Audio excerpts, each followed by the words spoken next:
हालिया सालों में सबसे मुश्किल ऑपरेशन जो था वो ज़रब अज़द था, और ज़रब अज़द में पूरे इलाके खाली करके इंटरनली डिस्प्लेस्ड मिलियंस लोग थे जो अपने ही पाकिस्तान के अंदर ही अपने घर बार छोड़ के आके तो कैंपों में आबाद हुए, ऑपरेशन हुए और फिर दोबारा उनको आबाद किया गया। उसके बाद जो ये रास्ता खुला और गुंजाइश हुई, ये बहुत ही अफसोसनाक है। और अगर कभी अकाउंटेबिलिटी की जाए तो कुछ लोगों को इसके ऊपर सज़ा मिलनी चाहिए कि इस कदर मुश्किल ऑपरेशन के बाद ये लोग दोबारा अंदर घुसने में कामयाब कैसे हुए। ये बहुत अफसोसनाक है।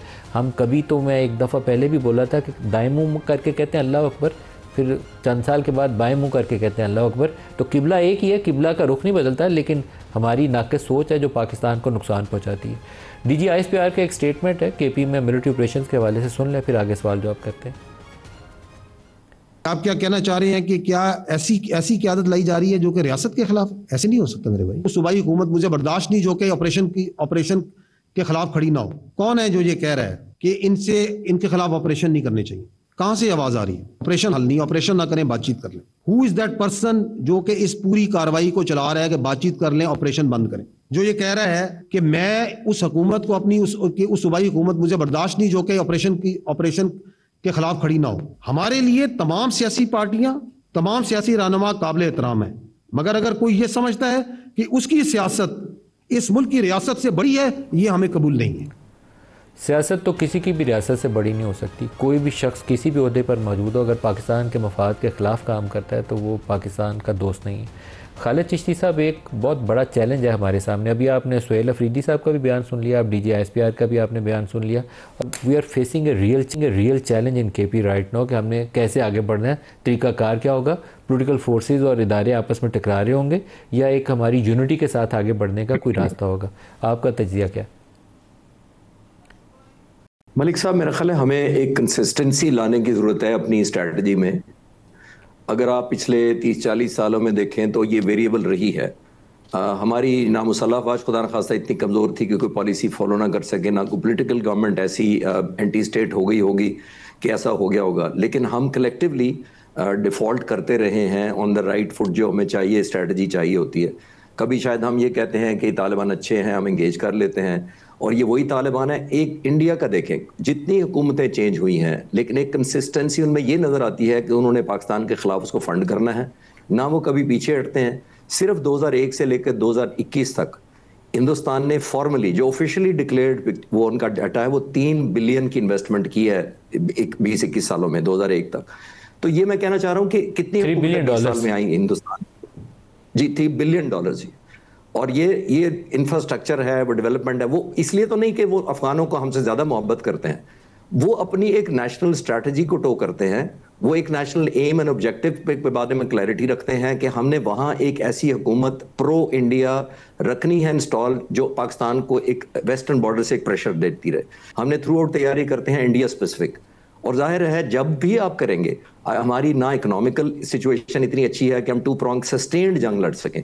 देखिए, जब आप वेस्टर्न बॉर्डर पर लड़ते हैं तो एक डायनामिक्स डिफरेंट है। ईस्टर्न अभी हमने जो मई में किया है, 4 दिन की जंग हुई, सस्टेन्ड दुश्मन सामने से आया, ठीक है, चॉइस उसके पास था, सरप्राइज उसके पास था, चॉइस ऑफ प्लेसेस या टारगेटिंग स्ट्रैटेजी उसकी थी। लेकिन 4 दिन बाद हमें ये लगा कि वो शिकस्त खाकर चला गया। उनकी 10 दिन तक एयरफोर्स हवा में आई नहीं, और वो बॉर्डर एक किस्म का रिलेटिवली वॉर सिनेरियो से डीएक्टिवेट हो गया। लेकिन जब आप एक तालिबान जैसी हुकूमत के साथ इंगेज करते हैं, मैं सिर्फ एक एनालिसिस पेश कर रहा हूँ, तो वो एक सस्टेन्ड वॉर है, नेवर एंडिंग है, choice of place, choice of weapon, choice of strategy, choice of time, ये सारा टेररिस्ट के पास होता है। हर 24 घंटे आपने पूरे 25 करोड़ लोगों के एक एक शख्स को प्रोटेक्शन करना एक इंडिया के हक में जरूर जाता है। लेकिन किसी स्टेज में मैं नहीं कह रहा कि हम खौफजदा हो जाएं, हम हुए भी नहीं हैं। हम तो पहले सवाल के जवाब में मैंने कहा हमने जनाजे उठाए, लेकिन बातचीत आपको फिर भी करनी पड़ती है। आपने शास्त्री और प्रेसिडेंट अयूब खान ने 1965 के बाद ताशकंद जाके मीटिंग की थी फौरन बाद, और मुजीबुर रहमान को भी हमने 71 के बाद यहाँ पे इस्लामिक कॉन्फ्रेंस में बुलाया था। हालांकि कितने एंटी स्टेट सेंटिमेंट्स थे उस वक्त कि जी वो तो गद्दार है, वो तो ये है, लेकिन बुलाना पड़ा। तो हमने क्या किया, नेशनल इंटरेस्ट में काम किया। अब जो तालिबान के, मैं ये बिल्कुल नहीं कह रहा कि स्ट्रेंथ जो हमारे गले काट रहे हैं या शहीद कर रहे हैं उनसे एंगेजमेंट करें, लेकिन हमारी पोजीशन ऑफ स्ट्रेंथ से जरूर करनी चाहिए। क्योंकि अगर आप ये से डिसाइड कर लें कि जी जब तक एक एक टेररिस्ट नहीं यहाँ से एलिमिनेट होता वेस्टर्न बॉर्डर से, अफगानिस्तान से, हम छोड़ेंगे नहीं, तो ये तो हिडन है, ये तो उनके हाइड आउट्स डिफरेंट हैं, इनकी स्ट्रैटेजी डिफरेंट है, ये रीग्रुप कर लेते हैं। और बाय द वे 18 के 19 के करीब वहां के विद इन सेगमेंट्स हैं। अब किस सेगमेंट को फ्रेंडली कहेंगे, किसको नहीं कहेंगे। इंडिया को देखे, अहमद शाह मसूद के नॉर्दर्न लाइंस को वो थ्रू आउट फंड करते रहे और उसके मरने के बाद उसके बेटे को फंड करते रहे, लेकिन कैसे एकदम उन्होंने प्रो तालिबान और मुत्तकी साहब को एंगेज किया, स्पेशल बुलाया गया, उनको ताजमहल दिखाया जा रहा है, ऐसे दिखाया जा रहा है, ऐसे लव लॉस्ट है। तो मैं ये कहना ये चाह रहा हूं कि हमें भी एक कंसिस्टेंसी चाहिए अपनी स्ट्रैटेजी के अंदर, जहां पे मैंने दोबारा रिपीट कर रहा हूं, नॉट सरेंडर, नॉट कॉम्प्रोमाइज।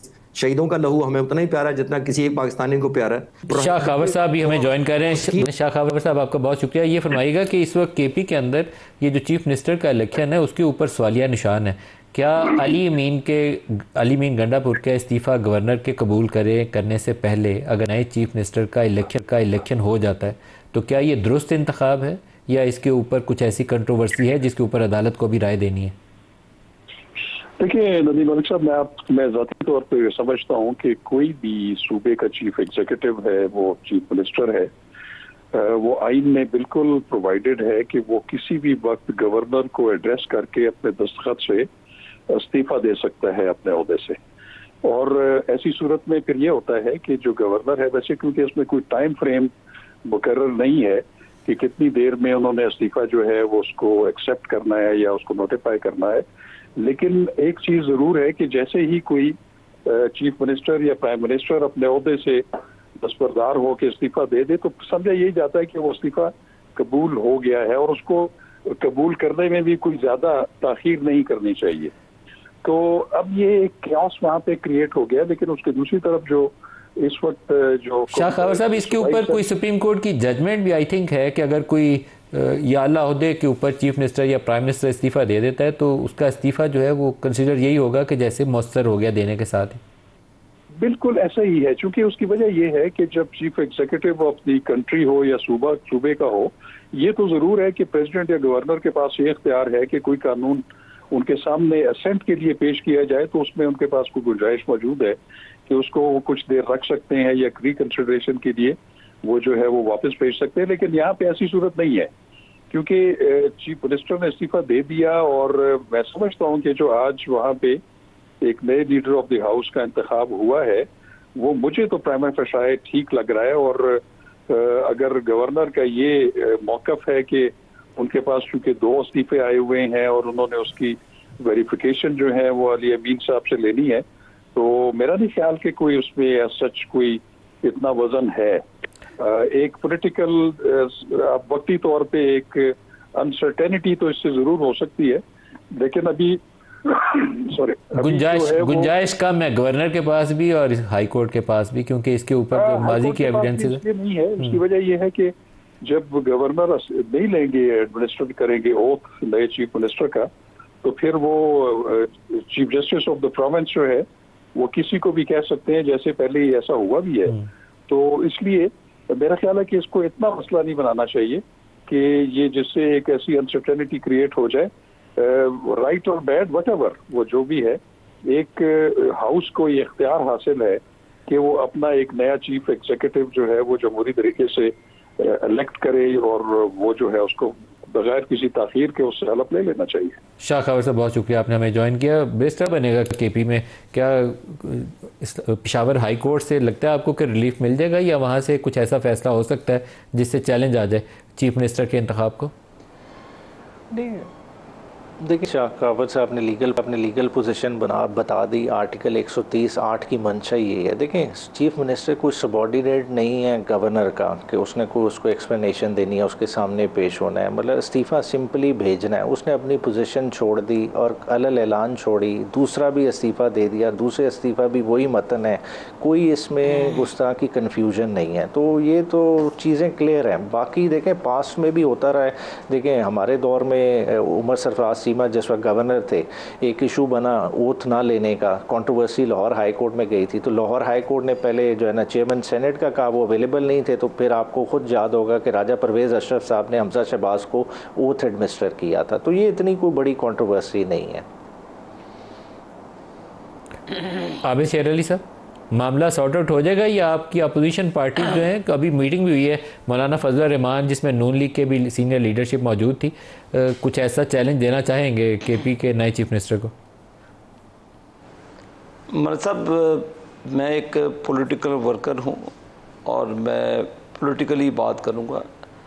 ये इमरान खान ने जो गंद गोला था जब उसके ऊपर तहरीक एतमाद हुई, और उसके बाद हमजा शहबाज के इलेक्शन में जिस तरह उनकी वोट टेकिंग के लिए जो पीटीआई ने गैर कानूनी इक़दाम किए, जो वोट ऑफ नो कॉन्फिडेंस के वजह से इमरान खान ने एक लीगल तमाशा बनाया, तो ये सारे उसके खड्डे हैं। लेकिन मियां नवाज शरीफ साहब तो हमेशा मेजॉरिटी को इज्जत देते हैं, और 2013 में भी उन्होंने केपी को के लोगों को कहा जी आपकी मेजॉरिटी बना लें।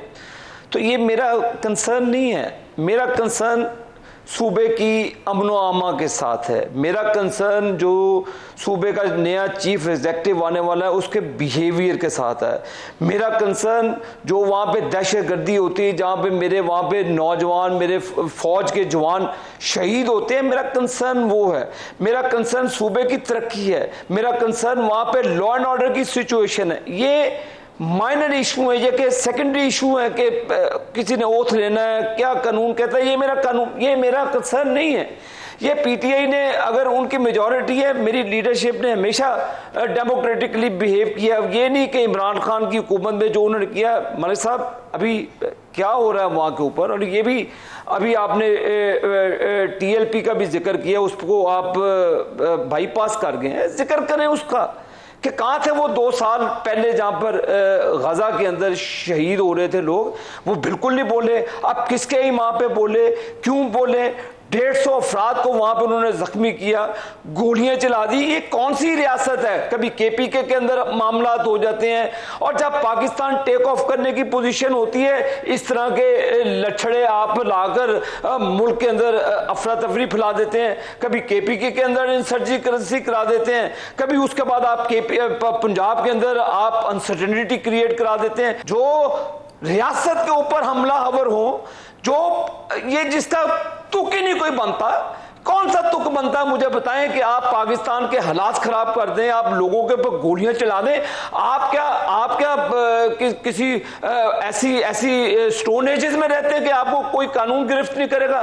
सारे आपने अरबों रुपए का नुकसान कर दिया, पूरी इंडस्ट्री को जाम कर दिया, रोड ब्लॉक कर दिए, कई लोग बेचारे मर गए मरीज सड़कों के ऊपर, आप कहीं जा नहीं सकते। किस किस्म की रियासत चला रहे हैं आप इस मुश्किल तरीन हालात में आप अपनी फौज को कंट्रोवर्शियल बनाने की कोशिश कर रहे हैं।